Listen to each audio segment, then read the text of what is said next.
जय हिंद। देखो, अभी लालू यादव को मैं सुन रहा था, मतलब मीडिया कर्मी उनसे पूछ रहे थे कि बिहार में जातीय जनगणना आया है, तो स्वाभाविक सी बात है कि लालू यादव अपने आप को जो है पिछड़ी, गरीब और दलित जातियों को जो है नायक मानते हैं। अच्छी बात है, मानना भी चाहिए।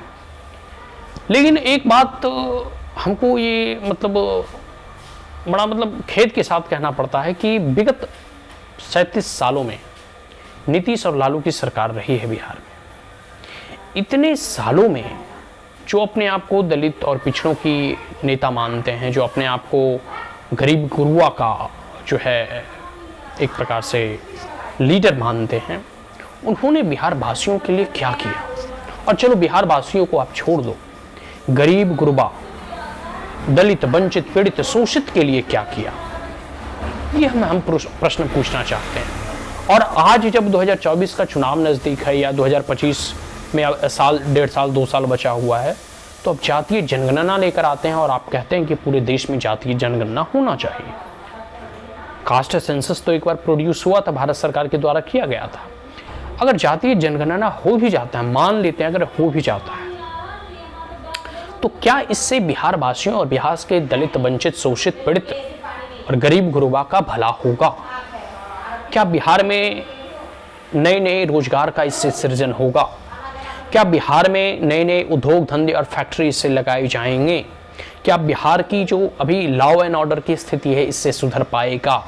क्या बिहार की जो अभी अस्पताल और हेल्थ सेक्टर की जो स्थिति है, क्या इससे सुदृढ़ हो पाएगा? कि बिहार में जो एजुकेशन और शिक्षा की जो स्थिति है, कि कैसे पेपर लीक हो जाता है, एसएससी हो, बीपीएससी हो, बिहार पुलिस हो, क्या यह जो है इससे रुक पाएगा? कि बिहार में जितना भ्रष्टाचार और करप्शन है, क्या इससे कम हो पाएगा? तो प्रश्न तो ये हम बनता ही है ना कि आपने कास्ट सेंसस ला दिया और आप कह रहे हैं कि पूरे देश में अच्छा होना चाहिए, क्योंकि आप कास्ट सेंसस जब भी कोई पॉलिसी बनाते हैं तो उस अनुसार से बनाते हैं कि हम इन पॉलिसियों को जो है, जो सबसे दलित, वंचित, पीड़ित हैं, उनके लिए अधिक बनाएं ताकि उन्हें अधिक लाभ पहुंच सके। लेकिन आप 37 साल से कहाँ थे? यह कास्ट सेंसस तो पहले ही प्रोड्यूस कर देना चाहिए था, या जब आप सत्ता में आए उसी दिन से यह कार्य प्रारंभ हो जाने चाहिए था। और अब तो आप नीति बनाते, नीति का क्रियान्वयन करते और उन नीतियों से गरीबों का कितना लाभ हुआ इसका जो है आप उदाहरण देते तो बेहतर होता। लेकिन 37 सालों में बिहार की क्या आप अपने बद स्थिति बना दी है? क्या कितना बिहार बदहाल है ये सभी लोगों को मालूम है कि कैसे बिहार के लोग जो है अन्य दूसरे राज्यों में, जो चाहे गुजरात हो, बंगाल हो, महाराष्ट्र हो, कह सकते हो दिल्ली हो, मुंबई हो, कोलकाता हो, अन्य जगह जाकर जो है वहाँ काम करते हैं, रोजगार की तलाश में जाते हैं और तब उनका जो है भरण पोषण होता है, उनके बीवी बच्चे गांव में पलते हैं, उनका पेट भरता है। लेकिन आपने क्या किया?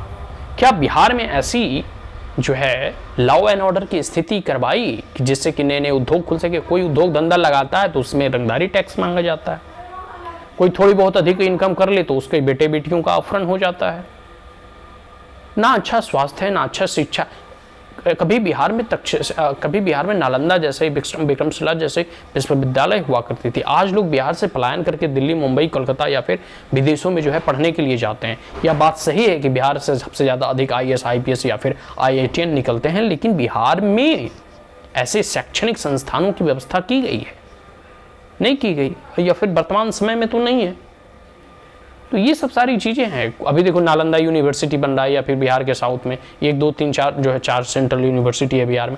लेकिन फिर भी हम ये कहना चाहते हैं कि स्टेट गवर्नमेंट का क्या रोल है, और खास करके इस नीतीश तेजस्वी जिन्होंने 37 साल बिहार के सत्ता और कुर्सी पर चिपके हुए हैं, इन विगत 37 सालों में इस कास्ट सेंसस के अलावा लाने के अलावा और क्या किया?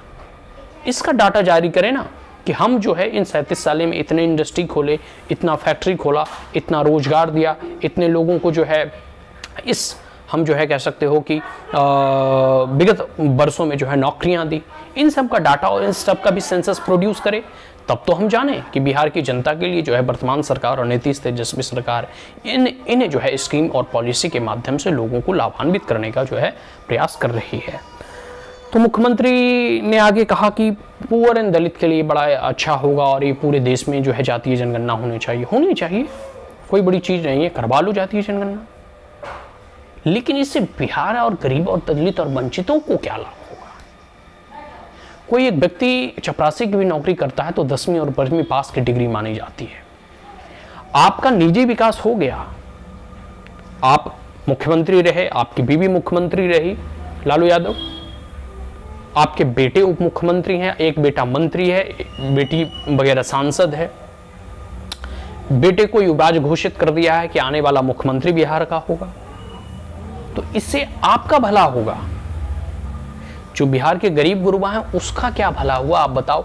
आप सिर्फ यह कह दो कि हमारा बेटा मुख्यमंत्री नहीं बनेगा, कोई यादव समाज का ही, अगर आपको जातिवाद ही देखनी है, अगर यादव समाज का तो कोई दूसरा यादव आकर बने मुख्यमंत्री, जो क्रेडिबल हो, जो पढ़ा लिखा हो, जिसके पास एक बिहार के डेवलपमेंट के लिए विजन हो, बिहार में कैसे रोजगार सृजन होगा इसके लिए एक पूरा के पूरे एक प्रॉपर एजेंडा हो, बिहार का डेवलपमेंट कैसा हो, बिहार का एजुकेशन कैसे सुधरे, बिहार की शिक्षा व्यवस्था कैसे मजबूत हो, बिहार की हेल्थ कैसे सुधरे, इसका एक पूरा का पूरा रोड मैप हो।